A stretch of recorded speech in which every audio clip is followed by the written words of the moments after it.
Okay, so I'm going to get back to Roosevelt's trust busting, and I'm going to actually have to kind of move a little quicker through some of these topics. Um, the Essentially just the kind of basics that we just need to remember in the middle of all this huge amount of material covering. Um, Roosevelt basically, I think his personality, we don't see anything like a Teddy Roosevelt in our politics now. He's literally like a Bernie Sanders mixed with Trump, mixed with Ronald Reagan. I don't know. These are probably all like really bad comparisons, but I mean he's interesting because first of all he was a very intellectual man. He read a lot. I believe he even read several different languages. He was an avid hunter, showing off, killing his animals, something you couldn't really do nowadays. And there'd be a lot of protests for that. He said a lot of things that people considered chauvinist. Later, we're going to talk about his imperialism and his kind of warrior-like aggressiveness. But I think it's through this kind of personality that he was able to get public support by this bravado and cracking down on certain elements of capitalism. And as we see in the book, these different kind of cartoons, political cartoons, that saw Standard Oil as having its tentacles on the entire country. Roosevelt was able to gather a lot of support for the kind of reforms he was trying to do. And I think reform is the right word, right? So here's the depiction of Standard Oil and their reach on Washington and strangling the nation, right? Okay. Now, as the textbook points out, that Taft, who comes after him, he is not an activist president. You could put it that way. Teddy Roosevelt kind of like doing his own thing, acting not necessarily consistently, but kind of on his own whims. Taft seemed to take a more of a letter of the law kind of approach, which made him much more conservative in what he was doing. And this bothered Roosevelt quite a bit.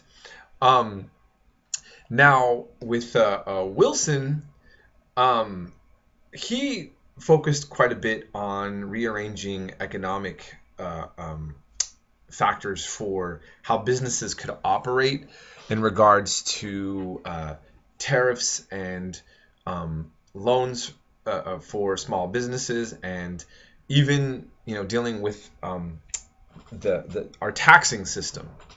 And so we can see with these three, they're doing things very different. And I think Taft is probably the least active in terms of what would be considered progressive. But they still all, what they had in common was what I talked about earlier, which was trying to find a way to create equilibrium in an unbalanced society. Okay, so here there's a few things that I'll just talk over. These are usually kind of vocabulary that you have to memorize and are in tests with multiple choice, which I don't do. So the Federal Reserve Act, though, it's important. It's 1913. Created a federally run Federal Reserve to serve as a banker's bank that held a portion of a bank funds in reserve to help member banks in times of crisis, set rates for business loans, and issue a new national paper currency. I can go on and talk a lot more about the complexities of this, and if you're interested, I want you to look it up. The best thing you can do is walk away from this, is again see that the government at this time is trying to regulate business. And this is what, for many now, by the way, and I've watched some kind of current political debates, many of these things that the progressive set up like this are what are bemoaned by many in the Republican Party now. And, for instance, these kind of specific things, are they good or not for the country? Again, that's not for me to clarify with us. Okay. And then just the Clayton Antitrust Act. This prohibited interlocking companies' directories and exempted trade unions from prosecution under the 1890 Sherman Antitrust Act. So again, what are we seeing? We are seeing certain acts coming in trying to redirect the relationship between workers and big business. And that's, again, the most important thing I think that you can take away from these sections, as opposed to memorizing the ins and outs. But if you do that, then that's awesome, and that makes me happy. Okay. So ultimately, we end up having an election, and yes, I'm just kind of skipping and bouncing around a lot of the topics, like the book. But Roosevelt wasn't happy with Taft's vision, as we remember. So he then created his own progressive party to run against the Republicans. Woodrow Wilson was a Southern Democrat, and so you had three people with this type of progressive vision, and then you had Eugene Debs, this actual official socialist, who didn't get a lot of the votes. But I think that there's one thing we're seeing very much in common during this race. Taft would be the most conservative.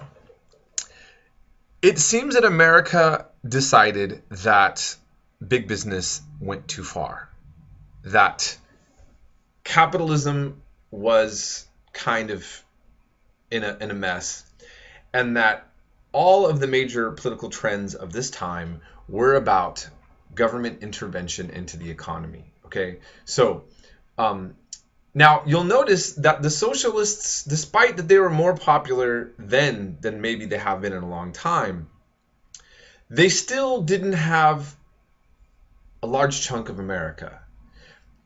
I think that it's fair to say that the large majority of Americans then and now did actually believe in capitalism and business as a means to rise up. That people did want to create wealth for themselves. They did want to be rich, and maybe there was a lot of kind of envy of the rich.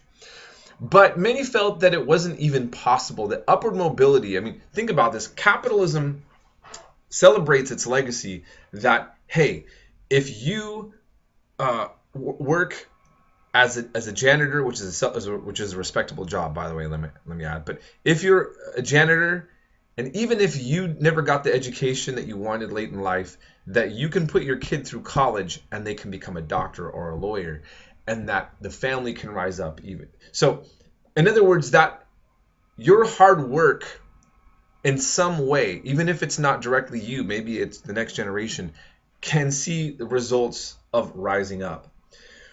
Now, one of the criticisms of socialism is that it prevents wealth, that it taxes heavy upper middle class and wealth, and it doesn't allow for that kind of fluidity of capital, individualist ingenuity and to rise up.